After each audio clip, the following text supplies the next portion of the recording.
presented by Adi Shakti Films। ए जी सुनो तनी का बोला।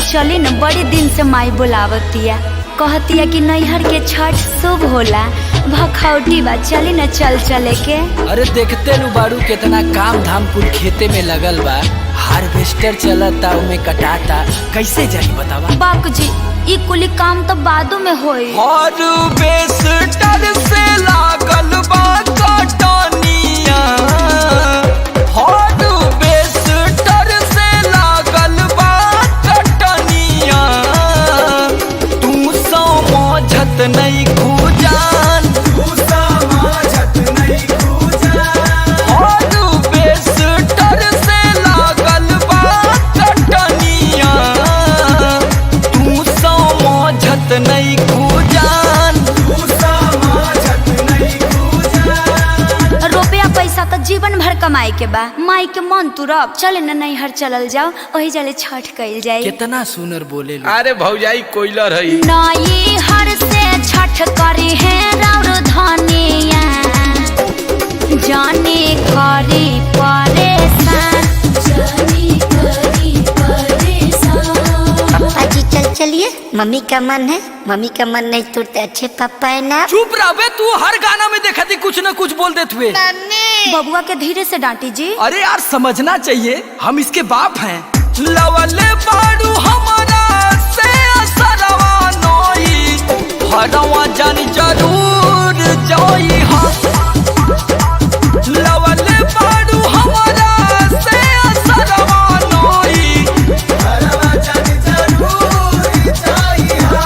ओहो, इसीलिए न मैं बोलती हूँ मेरे पति देव जी महान है, आजमगढ़ में इनका अलग ही पहचान है। चल तू मोहाली तो 10, 20, 50 हजार खा। रुकी अपना माई के फोन लगावत तनी। अरे माई केरा के घाव दाऊख मंगा के रख, हम वहाँ के आवत तनी जा। ले आई दी है रे मम्मी, मंगाई दी है, सब चीज जुटाई दी है रे मम्मी। केरा के घाव धयौरी उखिया तू घटिया बिछावाई दी है रे मम्मी। केरा के घाव धयौरी उखिया तू घटिया बिछावाई दी है रे।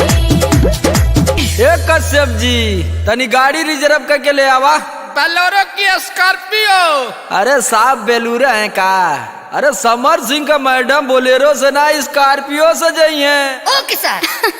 गाड़ी के अगला सीट पर तू बैठ जाए धोनिया, गाड़ी के अगला सीट पर तू बैठ जाए धोनिया।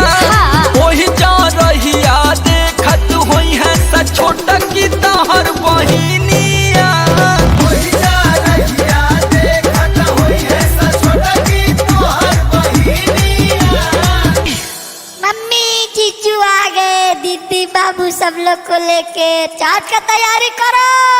ए जी हाई सूट बूट खोली, हाई पियरी धोती पहनी, आ दौरा माथे उठा के घाटे चली। ओके कोसी भर चलले बबुआ के पापा, घोटी भर धोती भीजे, घोटी भर धोती भीजे। धोती मोर भिजाता न भिजे देहू, कोसी मोरा नहीं भीजे, कोसी मोरा नहीं भीजे। पापा छठ करके क्या मांगे हैं? आशीष देहली है छठी माई, जल्दी आई बेटा तोर छोटका भाई।